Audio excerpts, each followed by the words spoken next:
presenta. Estamos de regreso, gracias por continuar con nosotros. Déjeme presentarle un sondeo de las personas. Precisamente les preguntamos a las personas si cree usted que las instituciones del gobierno en la actualidad son más transparentes, porque vamos a hablar esta mañana con el secretario precisamente de Transparencia de Participación Ciudadana de nuestro país. Veamos qué dice la gente respecto a esta pregunta. ¿Cree usted que las instituciones del gobierno ahora son más transparentes? En la mayoría de cosas, y nosotros nos queremos dar cuenta en qué se desenvuelven con los dineros o los fondos que les llegan a ellos. ¿Cómo nosotros nos podemos dar cuenta en qué lo utilizan? No hay transparencia en la utilización de los fondos del pueblo, pues. Ellos solo simplemente te dicen que los están utilizando en lo que a ellos les parece o les conviene. Si no date cuenta en salud, el Hospital Rosales está en crisis. No es una transparencia exacta, pero sí podemos percibirla más que antes, como estamos viéndolo ahorita, pues ya lo que es la Tribunal de Ética pues tiene más quizás control y que tiene más conocimiento de lo que está pasando. Yo pienso que no, porque en algunas áreas han de influir, por ejemplo, contratos que les cobran mucho más caros. No, claro que no, siempre hay algo que queda ahí guardado, siempre, no todo sale a la luz. ¿Y cree que los funcionarios dan a conocer la información abiertamente a la población? No, claro que no. ¿Por qué? ¿Por qué cree que no? No les conviene, que sepamos. Las cooperativas de la red Fedecases. Encuentra con nosotros la oportunidad que necesitas. Presenta. Gracias a Fedecases hablamos esta mañana sobre el tema del acceso a la información, ¿no? La transparencia de las instituciones gubernamentales y de la participación de la población. Para ello nos acompaña el secretario de Participación Ciudadana, Marcos Rodríguez. Bienvenido, Marcos, muchas gracias por estar con nosotros. Buenos días, Romero. Buenos días a todos y todas las televidentes. Mira, la primera reacción que quiero escuchar de ti es respecto al sondeo que presentamos. Yo no sé si al final es que la gente no conoce las herramientas, no sabe cómo accesar a la información pública, o simple y sencillamente tiene razón en términos de que no hay acceso a la información pública. ¿Cuál es tu respuesta a lo que dijeron los ciudadanos en el sondeo que presentamos? Mira, es que en realidad lo que dijo la señora al final, dicen los funcionarios todo, ¿no? Indudablemente que no. Es decir, los funcionarios están en un proceso de debate permanentemente con la oposición, con algunos medios de comunicación. Yo mentiría si digo que no he preparado la entrevista, ¿verdad? Entonces, en realidad, el punto de la transparencia no es blanco o negro, ¿verdad? El punto es, ¿hay más transparencia que antes? Sí, hay más transparencia que antes. ¿Falta avanzar en la transparencia? Claro que sí, falta muchísimo. Fíjate que yo me acuerdo que cuando era subsecretario de Transparencia, un periodista me dijo, mire, ¿y qué calificación le pondría usted a la transparencia? ¿Qué nota? Entonces le digo, mira, de acuerdo al óptimo, sí, de acuerdo al óptimo, 3. Solo 3, me dijo. Sí, 3. Ahora pregúntame cómo estamos con respecto a la línea de base, al punto de partida. Así como están de acuerdo a la línea de base o al punto de partida, 9. O sea, que el punto de partida en este país es cero información. Y de ahí venimos. De ahí venimos. Y en realidad se hablaba muy poco, porque había mucho temor, incluso en los medios de comunicación, y a ti te consta, ¿no?, a discutir públicamente determinadas cosas. Hoy eso es público, ¿verdad? Es decir, los periódicos, de acuerdo a su propio énfasis editorial, hablan del punto, critican. Hay instituciones de la sociedad civil que son críticas y exigen permanentemente mejoras en el acceso a la información. O sea que yo creo que sí, que hay avances sustanciales, ¿no?, con respecto al punto de partida, que es prácticamente cero, ¿verdad? ¿Por qué, Marcos, hay percepción en algunas instituciones que no? O de algunos sectores de la sociedad que no. Mira, vamos a cosas puntuales. Hagamos referencia a este artículo que escribió precisamente El Faro, que se llama Así se obstaculiza el gobierno, así obstaculiza el gobierno el acceso a la información pública. Y dice, a 3 años y medio de la vigencia de la ley de acceso a la información pública, el gobierno, dice, particularmente por medio de los órganos ejecutivos y legislativos, ha utilizado primordialmente 3 mecanismos para burlar la exigencia de la normativa. con lo que por medios prácticos o medio de prácticas que van desde el abuso de declarar bajo reserva información que debería estar en manos de la población o de la ciudadanía hasta el desacato de la institución vigilante del cumplimiento de la ley, dice.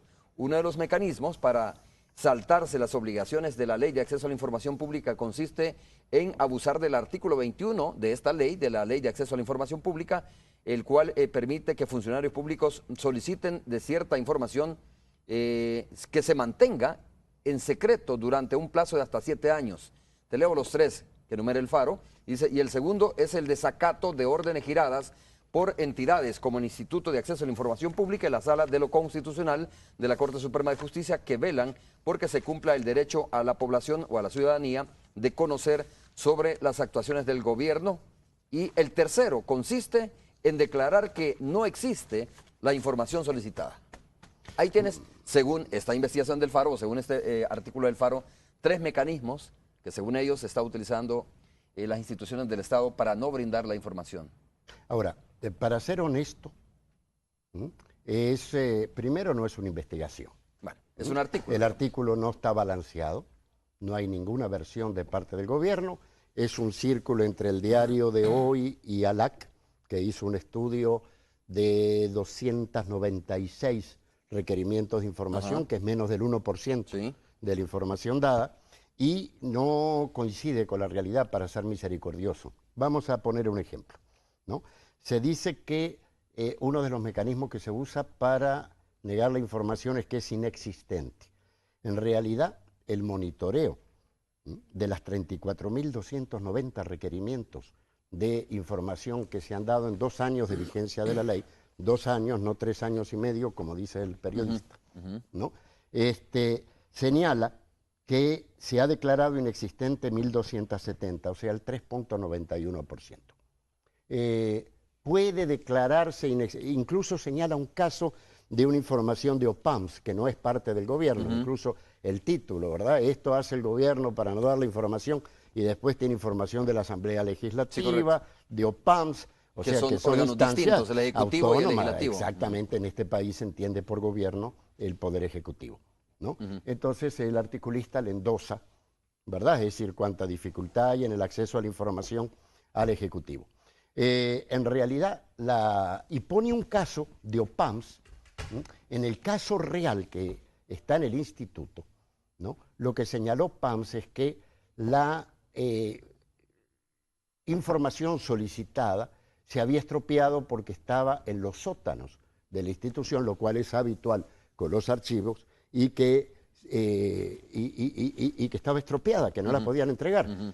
El instituto le dijo a OPAMS, rehaga y reconstruye esa información, y lo que no dice el periodista es que el OPAMS rehizo la información y se la dio al solicitante, ¿no? O sea que el único caso que señala serio de negar por inexistencia no es real, ni siquiera con la referencia que hace de una institución que no es del gobierno de la República. Por otro lado, el subterfugio, que señala como subterfugio, incluso creo que usa una palabra más dura, de ampararse en la sala de lo contencioso, ¿no?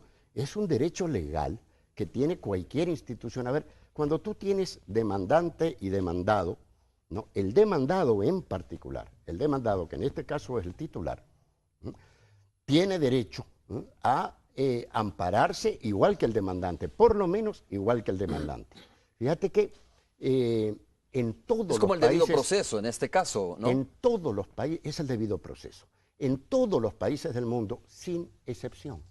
Sin excepción. Estoy hablando de México, estoy hablando de Chile, estoy hablando de Uruguay, estoy hablando de Inglaterra, estoy hablando de Francia, de los países escandinavos. El demandado tiene derecho a ampararse a la justicia. No hay ningún organismo, el caso más concreto ahora, por ejemplo, con esto de las bases de datos con respecto a los no pagadores. DICOM, sí.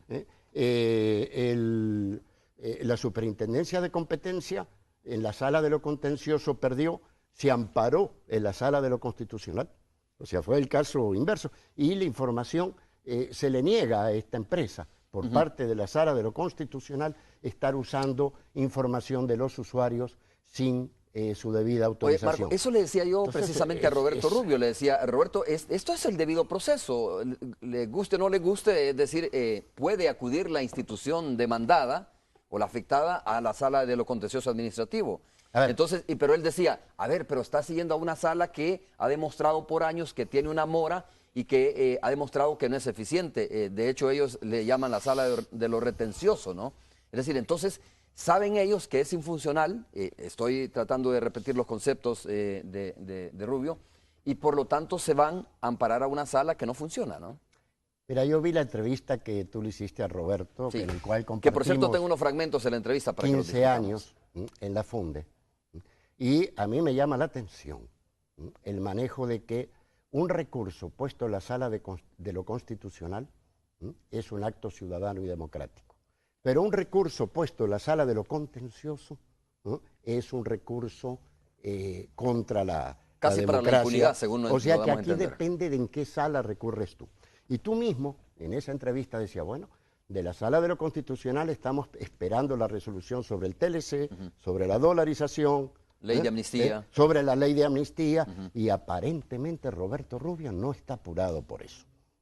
Sin embargo, cuando se trata del derecho de un titular, que es mínimo, es decir, yo creo que no llegan a ser 10 casos que están amparados en la sala de lo contencioso. Estoy diciendo de 10 casos de 34.290. Entonces, lo llama, si tú te fijas, el periodista dice que no dice que es un subterfugio, usa una palabra bastante más dura, ¿no? Cuando, como tú dices, es un derecho relacionado con el debido proceso. Yo creo que es bien difícil esto de decir que si usted recurre a una sala es un derecho democrático del Estado de Derecho, y si recurres a la otra no lo es. La justificación de la demora tampoco es así. Fíjate que hay unas 100 leyes de este tipo en el mundo. Bueno, y de todas formas, demoras tienen todas las salas. Estamos hablando de lo que tiene la sala de lo constitucional ahí, A ver, que te voy a explicar tiene que por qué fallar existe todavía. el instituto. De los 5 titulares del instituto, solo uno es abogado. Pero no tienen por qué ser abogados, porque la idea de formar institutos es para acelerar el proceso de respuesta. Es decir, en el caso de Brasil, por ejemplo, no hay instituto, pero se le pone un plazo de tiempo para que se expida la justicia. Entonces, el problema con la información es que tú puedes tener el debido proceso, pero tarda tanto el proceso que cuando te dan la información ya no la necesitas. Entonces se genera un mecanismo que es el Instituto de Acceso a la Información Pública, que no es equivalente al sistema de justicia y que tiene 2 funciones. Informar facilitador. y promover la ley, que es fundamental, dado lo que decían los entrevistados. Hay gente que no sabe ni si existe el instituto, ni si existe ley, ¿no? Y la segunda función es habilitar, acelerar, aceitar el proceso. Facilitar. Inclusive en el instituto se ha creado un mecanismo que no está en la ley y que es muy interesante y muy positivo, que es el advenimiento. Es decir, tú requieres una información, la institución te lo niega y el instituto genera un espacio para ver si logra advenimiento entre Ahora, el demandante a ver, y el demandado. Marcos, no sé si termina ahí la función de facilitar, digamos, y divulgar la ley, sino más bien emite resoluciones el instituto. Y ¿Se supone que son de cumplimiento las resoluciones o no? Son de obligatorio cumplimiento. El instituto ha emitido a mayo del presente año 50 resoluciones. Y se han amparado en la ley, en la sala de lo contencioso, 3 o 4. Quiere decir que te estaba señalando el caso de OPAMS, y te puedo señalar otros casos donde la gente acepta lo que dice el instituto y entrega la información. Te voy a dar otro caso muy interesante. La ALAC solicita al Viceministerio de Transporte las placas, da las placas y dice, quiero saber los dueños, el número de chasis y un montón de detalles con respecto a las personas que son dueños de 7, 8 vehículos. Que lo consigna, este artículo lo consigna como una de las instituciones que no brinda información, que restringe la información. Vamos a eso. El Entonces, la ALAC pide esa información. Ajá. El BMT, a mi juicio, correctamente le dice que no se la puede dar. Y no se la puede dar. Ese es el caso real. Sí, que es un caso solicita la real. información Es un de caso placas real. y de vehículos. Es un caso real. Es un caso real. Entonces, es como que a mí me pidan información sobre una placa que es un carro tuyo. Entonces dice que es privativo de los datos personales de las personas. ¿No son vehículos nacionales? No, privados. Vehículos nacionales, incluso nosotros en Transparencia Activa recibimos avisos y denuncias y lo publicamos inmediatamente y ¿Son vehículos privados? No, privados. Sobre los cuales está pidiendo información la ALAC. Absolutamente privado. El instituto recurre al instituto y el instituto le dice al BMT, entregue esa información. Y el BMT le entrega.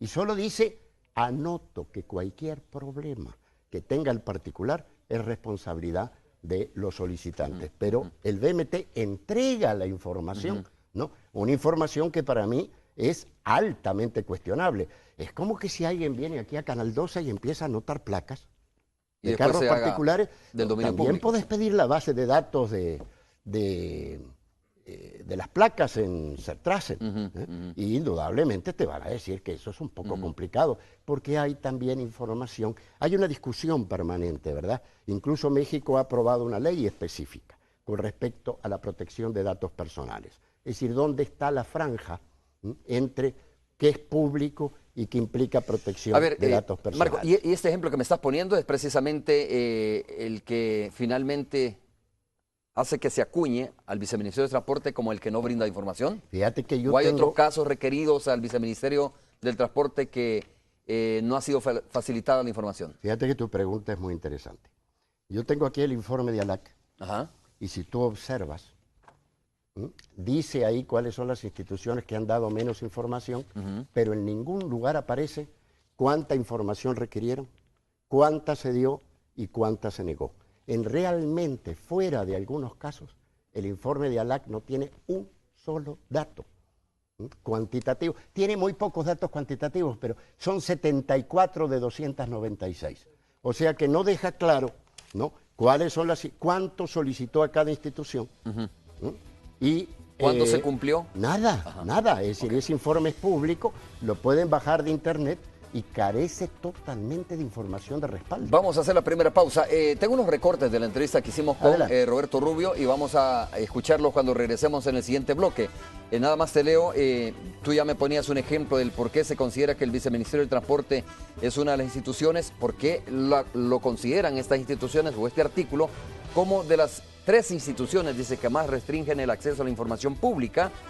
Probablemente sea por el tema de las placas. Yo le preguntaría a ALAC y al periodista, ¿de dónde sacan ese dato? Y bueno, se menciona también la misma Presidencia de la República, el Ministerio de la Defensa Nacional son otras de las instituciones. Yo mañana puedo sacar un informe similar y caprichosamente saco quiénes son los peores en el ranking, pero no muestro el ranking. Entonces, realmente es una forma muy poco transparente de empujar la transparencia. Vamos a hacer la pausa y regresamos.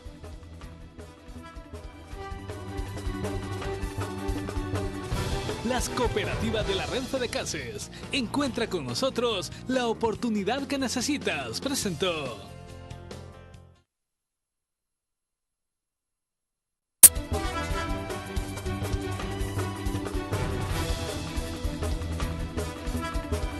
Sacamos, por ejemplo, que hay instituciones donde más se nos ha negado información o que no se nos ha dado completa la información. Casa Presidencial es una de ellas, ¿no? Paradójicamente ahí tenemos está la Secretaría de Transparencia y ahí es donde se nos ha negado más información, se ha decretado la reserva de cierta información del instituto, que es el caso de los asesores, es decir, algo que en cualquier parte decente del mundo, pues conocer quiénes son los asesores, cuánto ganan, es algo normal. Aquí pues se defendieron como gatos panza arriba para no dar los nombres de los asesores. Entonces, nosotros habíamos puesto ya una petición a la Asamblea, pero vino un ciudadano que le pidió al instituto, digamos, que resolviera, ¿no?, esa negativa que la Asamblea, la directiva de la Asamblea, especialmente el presidente de la Asamblea, pues se estaba negando a dar. Entonces vino el instituto y resolvió y le dijo, mire, es que según la ley, porque ellos son el máximo tribunal en esta materia, pues usted tiene que entregar esa información y le doy tanto plazo para que usted la entregue. ¿Qué fue lo que hicieron? Pues se fueron a la sala de lo contencioso y ahí viene lo peligroso. Pues están creando mecanismos para obstaculizar esta ley. La ley establece que únicamente el particular, el ciudadano que no está de acuerdo con una resolución del instituto, en el caso de que el instituto denegara el acceso a la información pública, puede acudir a la sala de lo contencioso administrativo. Ocurre el fenómeno inverso, que son las instituciones públicas las que, inconformes con las resoluciones del instituto, acuden a la sala de lo contencioso cuando la ley no ha previsto este mecanismo para... Bueno, ahí estábamos escuchando a Roberto Rubio, ¿no? Y un integrante del Instituto de Acceso a la Información Pública. Dice que los ciudadanos, que la ley le faculta al instituto a ir a la sala de lo contencioso y cuando ocurre todo lo contrario, que los ciudadanos acuden a la sala de lo contencioso. Marco, no sé si prohíbe la ley que un ciudadano acuda a la sala de lo contencioso, ¿no? Mire, primero... Pero bueno, escuchaste todo lo que dijo escuché Roberto todo. Rubio. Primero quiero aclarar que los asesores del Poder Ejecutivo están todos en la web. Hay 65.000 documentos expuestos por parte del gobierno. Pueden entrar al portal del gobierno abierto, y ahí están, por ejemplo, más de 2.000 viajes de funcionarios. El único caso que está reservado es el del presidente. No es cierto que no hacen público los viajes. Lo que sí es cierto es que está reservado los viajes del presidente de la República y que esa reserva fue antepuesta durante el gobierno de Funes. Tampoco es cierto que la ley dice que solamente los ciudadanos pueden recurrir. Dice que los ciudadanos pueden recurrir, pero no quita que los funcionarios puedan recurrir. Es un principio democrático que el demandado, antes incluso que el demandante, puede defenderse. Y es cierto que el instituto dirime y toma decisiones, pero no es de ninguna manera. Dice que es la máxima autoridad. No, la máxima autoridad en materia de justicia en este país. Por ejemplo, la Superintendencia de Competencia emite resoluciones, y a menudo esas resoluciones van a dar a la Sala de lo Contencioso, correcto, inclusive a la Sala de lo Constitucional, como habíamos dicho. En este país y en todos los países democráticos, la instancia superior para dirimir es la Corte Suprema de Justicia. Es la Corte Suprema de Justicia.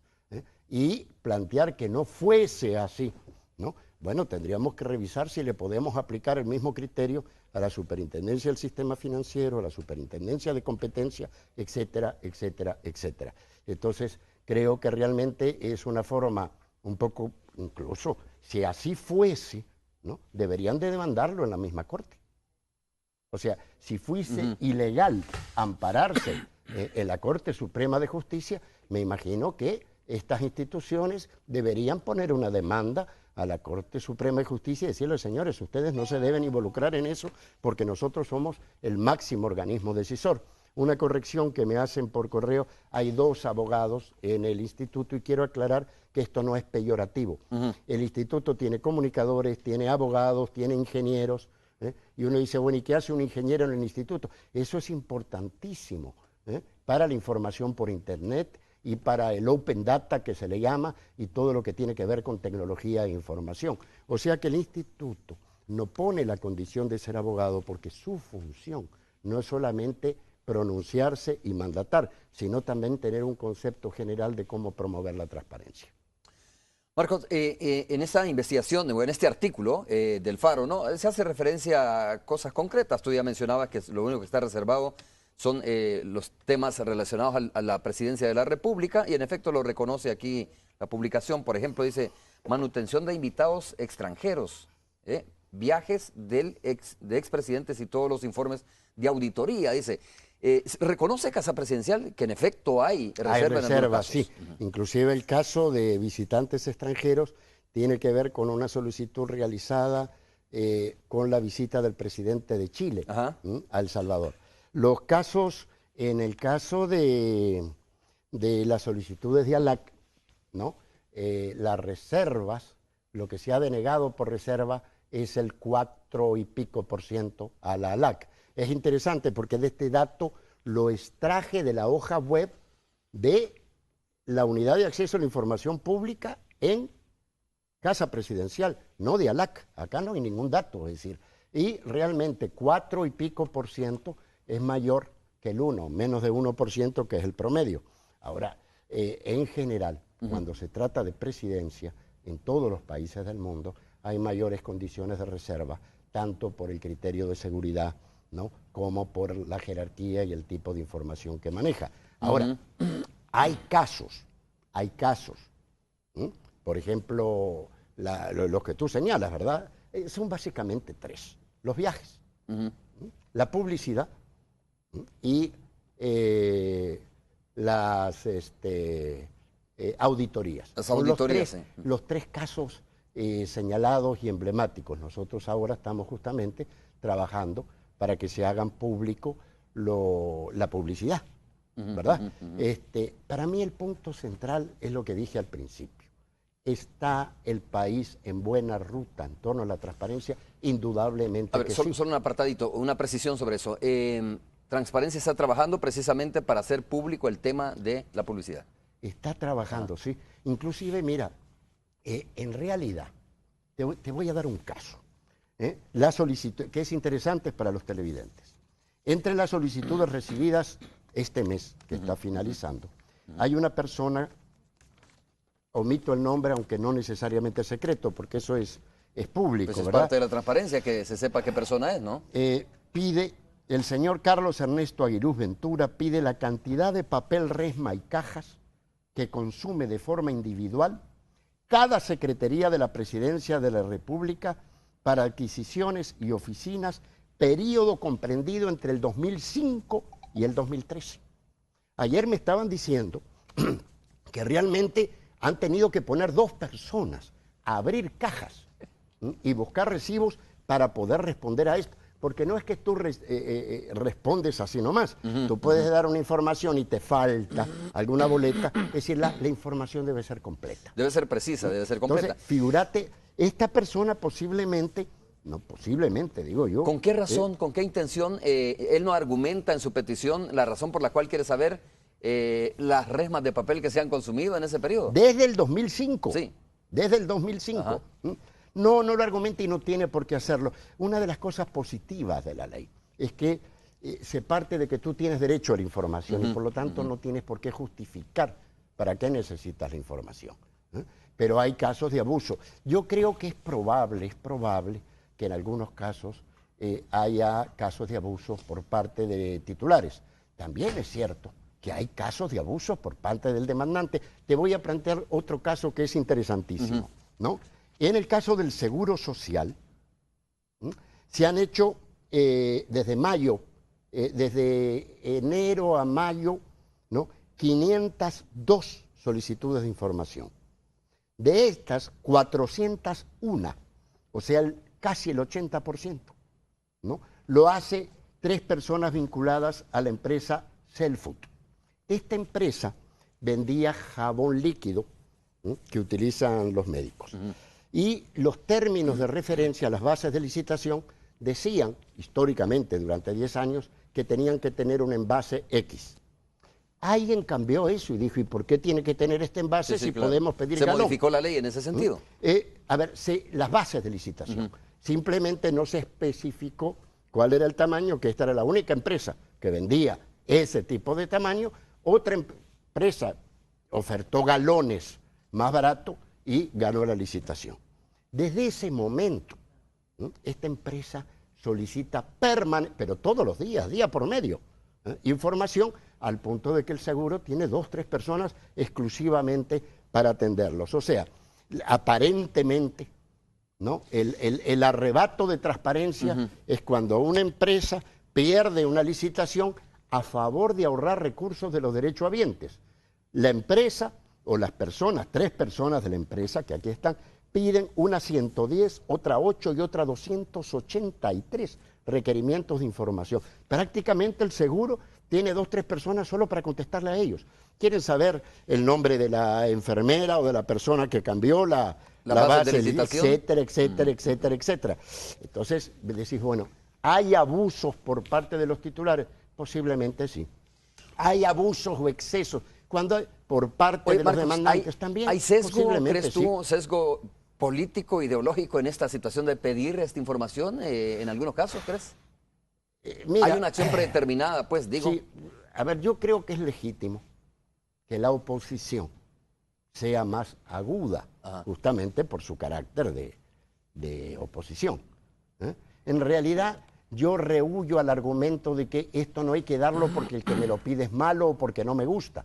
La información es pública y hay que darla. Ahora, es indudable que pedir los datos personales de las personas en el VMT, acaparar el 80% de las solicitudes del IS, o decir que una información se niega porque está destruida cuando realmente se reconstruyó y se entregó, bueno, yo creo que nos obliga a tener una visión más integral. Sería positivo inclusive que cuando se hacen estos sistemas o estos procesos de evaluación se hicieran en un marco de debate, donde se confrontan datos, se confrontan visiones, y yo creo indudablemente que hay que seguir avanzando en la transparencia y en el acceso a la información, Marco, y que no hay que poner restricciones. A ver, te pregunto francamente, ¿no? Cada una de las instituciones tiene, digamos, reserva en alguna información, entiendo. Sí, claro. La ley lo mandata. Te pregunto, si yo quiero saber todo respecto al tema del Chaparral, o quiero saber todo respecto al CITRAMS del Chaparral, por ejemplo, cuáles fueron las dificultades, cómo se dio la concesión y al final cómo es que esto no terminó siendo una obra, cuáles fueron los arreglos que se tuvo con la empresa que finalmente, si es que hubo algún arreglo, que finalmente dejó abandonado esto, no tengo ningún problema en tenerla. Tú puedes obtener esa información, según la ley, cuando el proceso ha terminado. Cuando hay un proceso de licitación, de compra, ¿verdad? Y todavía no se ha tomado una decisión final, esa información es reservada según la ley. ¿Por qué sucede esto? ¿No? Por ejemplo, la Ley de Acceso a la Información Pública modelo de la OEA inclusive plantea, ¿no?, que hay determinada información en decisiones políticas, legislativas, que no debe hacerse público cuando se está deliberando. ¿Por qué? Porque da lugar a un mal uso de la información que influya sobre el proceso de toma de decisiones. Ahora, en este momento, en el caso de Chaparral, está la Fiscalía. Cualquier persona puede ir y demandar información sobre el Chaparral a la Fiscalía. Lo más probable es que la Fiscalía, como ha hecho en otras oportunidades, reserve parte de la información porque es parte de un proceso investigativo. Ahora, lo que te quiero subrayar es que se hablaba de la calidad de la información en esta entrevista, la cantidad y la calidad. Exactamente, y aparentemente estos casos, ellos dicen, aquí estamos hablando no de cantidad, sino de calidad, aunque sean 4 o 5 casos, pero estamos hablando casos de calidad, por eso hacían la diferencia entre cantidad y calidad en la información. Mira, en filosofía hay una relación estrecha entre cantidad y calidad. Que yo te diga a ti, mira, la ciudadanía ha pedido más de 34.000 requerimientos de información, pero los únicos que tienen calidad son mis casos. Yo tendría que demostrarte que los casos que pide la ciudadanía carecen de suficiente calidad. El resto de casos. Yo sé de un montón de gente, ¿no? Y nosotros lo tenemos consignado. Nuestro informe puede ser bajado de internet, búsquenlo en Gobierno Abierto, lo hacemos cada 6 meses, ¿verdad? Y aparte de este informe, la única institución que hace un seguimiento sistemático es la ISD, con financiamiento de la Fundación Boll de Alemania. El resto son, bueno, tú puedes perder 3 casos y te generas tu propia opinión, pero no son representativos. Por lo tanto, la afirmación de cantidad y calidad debe ser demostrada. Usted me dice, bueno, no tiene suficiente calidad. Bueno, explíqueme por qué. A ver, son 296 casos. Los otros 34.000 casos carecen de la calidad de los casos. Pongamos el ejemplo, ¿no? Hablando de calidad y cantidad, por ejemplo, a ver, este caso que tú mencionabas de la persona que ha pedido cuántas resmas de papel se han consumido desde el año 2005 hasta la fecha, etcétera. Es un caso importante para él, sin duda, ¿no? Pero si lo vemos a la luz de los intereses ciudadanos... Y de los recursos públicos. Y de los recursos públicos manejados, alguien puede decir de repente, mire, ese no me interesa, a mí me interesa lo que pasa en la Asamblea Legislativa, por ejemplo, con el tema de los viajes. Ahí sí quiero saber yo si están utilizando mis recursos adecuadamente, primero porque es digamos, una cantidad de recursos mayor a la que se puede haber consumido con las resmas, etcétera, ¿no? Supongo yo que a eso se refieren cuando dicen más, los casos de calidad que de cantidad. Mira, te quiero señalar en que primer son casos lugar de más interés público. Algo importante. Los asesores en el Poder Ejecutivo, que es bastante más grande que la Asamblea Legislativa, son públicos y están en la web. Igual que mis viajes y el viaje de los ministros. Es decir, cuando yo digo públicamente, a ver, tal información está cerrada al público, también estoy obligado a decir cuál es la información que está abierta al público y qué representa cualitativamente la información que está cerrada. La Asamblea Legislativa y la Sala de lo Contencioso tendrá que dirimir este caso. Te quiero decir que estos conflictos se dan en México, en Uruguay, en Chile, en todos lados donde hay ley de acceso a la información. Hay ustedes como ejecutivo, un tire y afloje. Marco, ¿han acudido a la Sala de lo Contencioso con algunos casos? Y si es así, ¿con qué casos han acudido a la Sala de lo Contencioso? No, a ver, se amparó en la Sala de lo Contencioso el ex ministro de Economía. Armando Flores. Armando Flores con respecto a una información de Alba. Y tiene todo el derecho a ampararse. Fíjate que la ley es muy poco clara con respecto a la información de privados. Y es poco clara porque cuando estábamos trabajando la ley, no te olvides que hubo una consulta pública, un debate muy interesante, hubieron instituciones vinculadas al sector privado que le tenían terror a hacer pública información. Ese es el exministro. ¿Ustedes como ejecutivo tienen algún caso en lo contencioso? De presidencia no tenemos ningún caso en la Sala de lo Contencioso.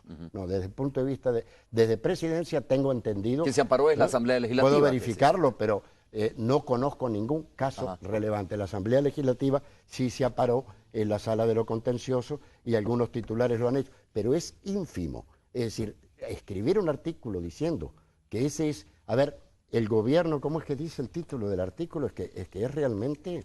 el gobierno... dice de la siguiente manera, así obstaculiza el gobierno el acceso a la información. A ver, no he tenido tiempo, pero voy a contestar con un artículo, así facilita el gobierno el acceso a la información. Que la otra cara, según tú, los datos son contundentes. Ahora, ¿cabe discutir estos casos? Sí, cabe discutirlo. ¿Cabe discutirlo públicamente? También. ¿Cabe ampararse en la Sala de lo Contencioso? Sí. ¿La mayoría se han amparado? No, no se han amparado, han obedecido al instituto. O sea, que en realidad, ¿no? El estándar, fíjate que 34,000 requerimientos en 2 años, de acuerdo a la población de México, es como que en el caso de México se hubiesen hecho 20 veces más requerimientos. Estamos hablando de 600 y pico de mil de requerimientos en 2 años. O sea que es una cifra bastante positiva, es una cifra en aumento aparte, año tras año, lo que señala que esta ley es una de las leyes que se está aplicando de manera creciente, no solamente por lo que hace el Ejecutivo y el Instituto de Acceso, sino porque la gente está requiriendo cada vez más información. Y eso es positivo, altamente positivo. Marco, a nivel latinoamericano o a nivel centroamericano, como quieras, pero me gustaría tener un parámetro de cómo estamos nosotros respecto al acceso a la información pública comparado con otros países, ¿no? Sí, mira. Tú decías, y en eso tienes toda la razón, venimos de cero, venimos de que, a ver, de que el seguridad, de que el que esté en recepción te regrese y te diga, mire, ¿qué viene a pedir? Aquí esto es confidencial más bien. Venimos de eso, de verdad. Es correcto. Pero bueno, ¿cómo estamos en la media latinoamericana respecto al tema de acceso a la información pública? Fíjate que no hay una medición exacta con respecto al acceso a la información, pero hay mediciones colaterales que son muy interesantes. Por ejemplo, ¿no? El índice de presupuesto abierto, con siglas IBP en inglés, en el 2012 El Salvador obtuvo un puntaje de 43, después de haber tenido 28 y 37. El mismo estudio dice que El Salvador ha tenido un avance notable al respecto. El índice de transparencia internacional deja a El Salvador en la medición del año pasado la misma posición cuando todos los países de Centroamérica, menos Nicaragua, ¿no? Perdieron posiciones y desmejoraron. Quiere decir que El Salvador y Nicaragua son los únicos 2 países que según el índice de transparencia, ¿no? Se mantuvieron o aumentaron. La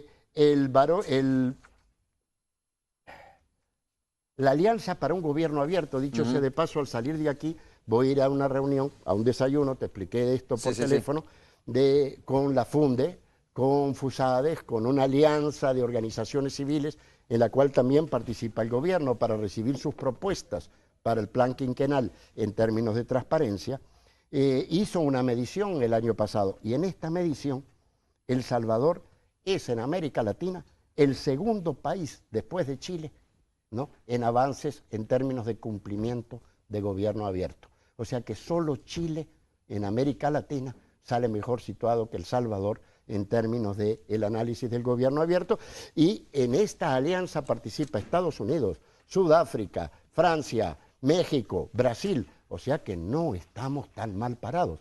Lo que pasa es que realmente, como tú dices, aunque yo admita que hay que discutir los casos, hay dos momentos. Uno es lo que te legitima a ti para presionar. Tú quieres presionar por algo y seleccionas y presionas. Otra es cuando vas a evaluar y vas a sacar una medición de cómo está la situación. Ahí yo creo que las instituciones que lo hacen están obligadas a hacer mediciones. ¿Te parece que no hay objetivas. objetividad cuando estas instituciones hacen una evaluación del acceso a la información pública? No hay datos. No hay un balance, ¿crees? No hay datos. Ajá. A ver, no hay balance, pero no hay datos. Por ejemplo, el periodista del Faro se debería haber molestado en escuchar la otra versión. No hay ¿No se la solicitaron a ustedes? Nada. Tira a matar, como se dice. ¿Nunca se les ¿Cierto? han solicitado información de ni este tipo? llamó. Yo estoy abierto, tengo teléfono, me podría haber llamado a pedir. Hay que decir la verdad, ¿no? Fíjate que al entrar al gobierno yo mandé una circular a todos los titulares pidiéndoles que antes de reservar información consultaran con nuestra oficina. Una copia de esta circular fue entregada a Diario El Mundo y la periodista que me llamó quería saber si esto implicaba que nosotros estábamos interfiriendo entre el proceso de la gente y el instituto. Y yo le expliqué de ninguna manera, nosotros no le estamos diciendo a las instituciones que pidan permiso para dar la información. Por el contrario. Quería saber si ustedes estaban funcionando como filtro de esto. Por el contrario, lo que le estábamos diciendo es reserven lo menos posible. Y si duda, pregúntenos, que lo más probable es que le digamos que entregue esa información. O sea, que en ese caso la periodista del Mundo tuvo a bien escuchar las dos campanas y sacó un artículo bastante ¿Cuál es la equilibrado. institución, Marcos, que tiene más información reservada, de acuerdo a la ley? Fíjate que no me extrañaría que en términos de porcentaje sea Presidencia de la República. A ver, no tengo aquí una medición, pero se puede ver cuando se entra al informe, ¿no? Pero te estoy hablando de un 4% con respecto a lo requerido, menos del 4% con respecto a lo requerido. También tenemos el caso muy positivo, por ejemplo, cuando se demandó los acuerdos de paz, el documento de los acuerdos de paz, que en la entrevista que tú señalas, Jaime Campos hace referencia a eso. Fíjate la relación entre esto y lo mediático. La señora pide el documento y el documento no está en casa presidencial. Va al instituto, en cumplimiento de su derecho, y el instituto le dice, bueno, que hay que buscarlo y ordena a casa presidencial que si no le encuentra le entregue una copia del que está en Naciones Unidas. Al otro día, la prensa gráfica saca un titular. Casa presidencial no tiene el documento de los acuerdos de paz. Cosa que era cierto. Pero lo más interesante es que la prensa gráfica 3 años antes había sacado un artículo donde aparecía el expresidente Cristiani mostrando su casa el documento. O sea que no leyeron archivo, no estaba perdido. Y se perdieron, nunca entró. Bueno, hubo todo un proceso para mí muy interesante que terminó felizmente cuando el presidente Cristiani hace entrega a Salvador Sánchez Serén del documento. O sea, tuvo un final feliz. ¿Por qué? Porque después del encontronazo hubo un proceso de diálogo y entendimiento. Me dice esto a mí, ¿es una tragedia que Cristiani tuviera el documento? No, es muy habitual dada la costumbre tradicional de El Salvador. Es bueno que se lo haya entregado al presidente Sánchez Serén. Excelente, felicitaciones a ambos. A Sánchez Serén por haber sido elegante y haber procesado bien las cosas, y a Cristiani por haber tenido el coraje de ir y entregarlo públicamente. Oye, Marcos, la aprobación del Fomilenio 2 está vinculado a todas estas cosas, el fortalecimiento del Estado de Derecho que ha tenido el país, el progreso, y lo voy a leer textualmente. Durante el último año, dice el comunicado, ¿no?, que el comunicado fue girado precisamente por la cuenta del Milenio, la Embajada de los Estados Unidos aquí en nuestro país. Dice, durante el último año el gobierno de El Salvador ha realizado un progreso tangible y sostenible en la mejoría del clima de inversión y en el fortalecimiento del Estado de Derecho. ¿Sí? Sí. Entra este tema, digo, de la transparencia, se analiza este tema de la transparencia, se vincula a este reconocimiento que hace el gobierno de los Estados Unidos. Absolutamente. Mira, es que en realidad la mayoría de las mediciones internacionales señalan avances sustanciales en transparencia, o por lo menos no retroceso frente a otros por parte de El Salvador. Y también el Fondo Milenio 1 monitoreó permanentemente los avances de transparencia, y los avances son relevantes. De hecho, El Salvador es el primer país que recibe un segundo Fomilenio, o que acuerda un segundo Fomilenio, ¿no? Y uno de los resultados positivos fueron los avances en transparencia. ¿Qué quiere decir esto? ¿Hay pelos en la sopa? Sí, sin duda. ¿Hay un sentimiento defensivo por parte de los titulares? Mira, hasta yo cuando me piden información digo, ¿y esto? ¿Para qué? ¿No? ¿Y para qué? Claro que no lo pregunto, ¿no? Pero eso es, a ver, si yo le preguntara información referida a la FUNDE o referida a FUSADES, la reacción sería muy similar. ¿Cuál es el punto? La ley significa un avance, es un gran palancazo porque tiende a cambiar percepciones y cultura en El Salvador. Marco Rodríguez, vamos a hacer la pausa comercial, regresamos en breve.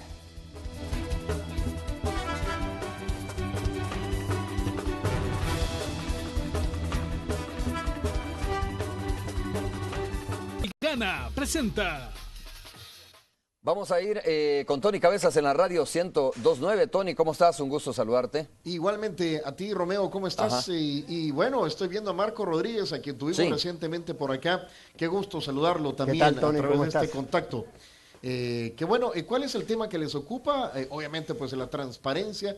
El acceso a la información pública, que es principalmente, digamos, el tema del que hemos hablado esta mañana, ¿no? Ajá, ¿Cuánto hemos avanzado? ¿Qué tanta razón tienen aquellas instituciones, por ejemplo, que están diciendo que se ha negado acceso a la información pública? Yo le preguntaba a Marcos un poco en la pausa, Tony, a ver, porque o todos en la cama o todos en el suelo, porque hay instituciones también que trabajan, que aparentemente son de corte privado, pero que trabajan con fondos del Estado, ¿no? De gobiernos en todo caso, probablemente no del nuestro, pero sí de gobiernos que les dan fondos para poder funcionar. Marcos, esa es un poco la pregunta que te hacía, ¿no? Cuando estábamos en la pausa. Nosotros hicimos un pequeño estudio tentativo que no hicimos público de la información en las web, de 8 fundaciones privadas. Y después lo pusimos en el ranking de organizaciones del Ejecutivo y estaban entre las últimas, en términos comparativos. En realidad la información es mucho más escasa. Yo creo que hay que reconocer que el Estado tiene una responsabilidad especial por su carácter público. Pero desde el punto de vista ético, y yo esto lo repito y lo repito, no, te lo dije a ti, Tony, también, claro. No hay ninguna sociedad transparente con un gobierno opaco. En general, las reglas del gobierno son las mismas que imperan en la sociedad. Por eso lo que estamos haciendo ahora es cambiar no solamente el gobierno, cambiar la sociedad, tratando de que El Salvador sea un país más transparente. Lo que no se vale, ¿no?, es limitar la transparencia a una entidad, ¿no? Ni se vale agarrar un pelo, obviar la sopa y centrar un análisis solo en el pelo. Eso no es transparente, valga la redundancia, es un método poco transparente y yo creo de analizar el avance de la transparencia. Sí, y dramatizar el punto sin ver cuáles son los avances. Incluso los que así lo hacen muchas veces dicen, estamos presionando para que el punto avance.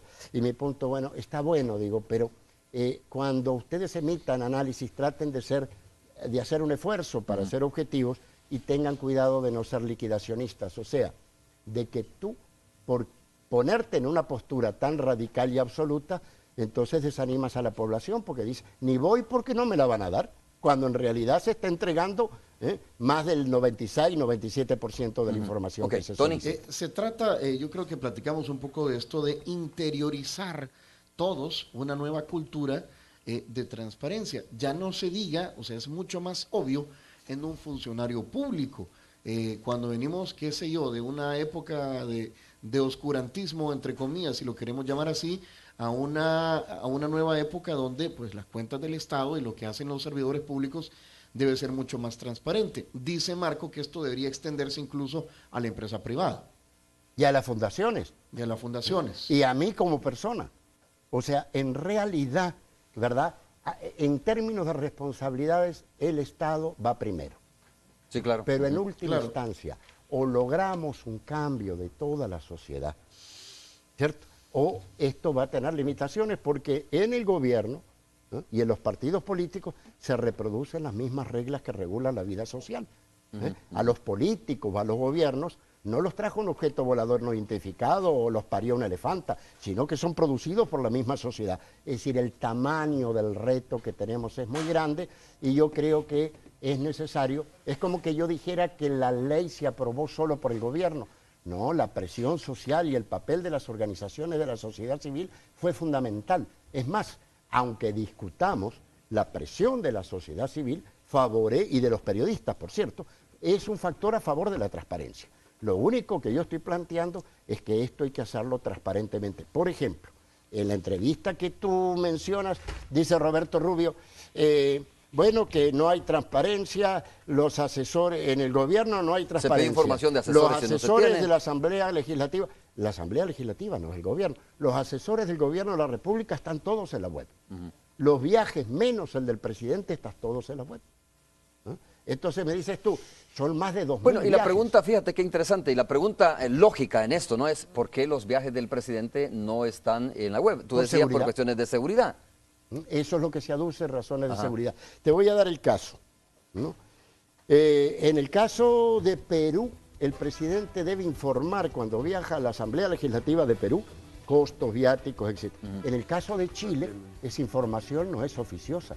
La presidenta de Chile viaja en el avión de la presidencia, sí, claro, que en este caso no lo tenemos, y no se hace público ningún tipo de información. Tony, ya está tu invitado, ¿no? Ya está aquí. Quiero hacer un punto y aparte, porque tanto Canal 12 como Grupo Radial Samix somos patrocinadores de CLAPS 2014, el evento de la creatividad, que es un excelente negocio, ¿verdad? Dice aquí, la creatividad es un buen negocio. Es el eslogan. Sherman Calvo, presidente de ASAP.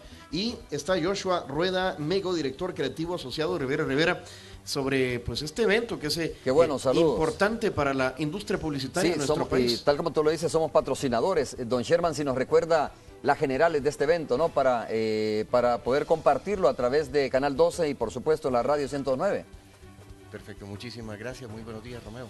Un gusto saludarte igualmente desde este estudio de 102.9. Y efectivamente el próximo viernes vamos a tener nuestra 9ª edición de CLAPS, que es la fiesta de la publicidad.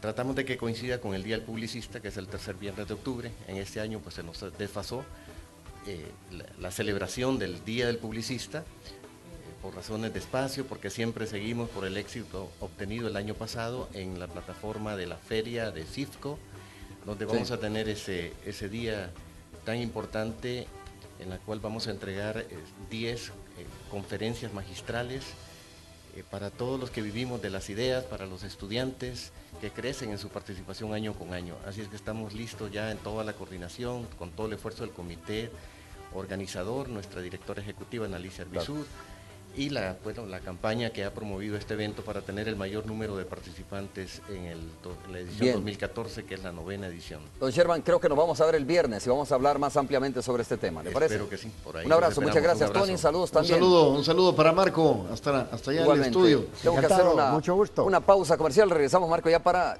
ponerle el sello final a esta entrevista. Volvemos en breve. Puma Máxima, con su promoción Aditiva Te Gana, presentó.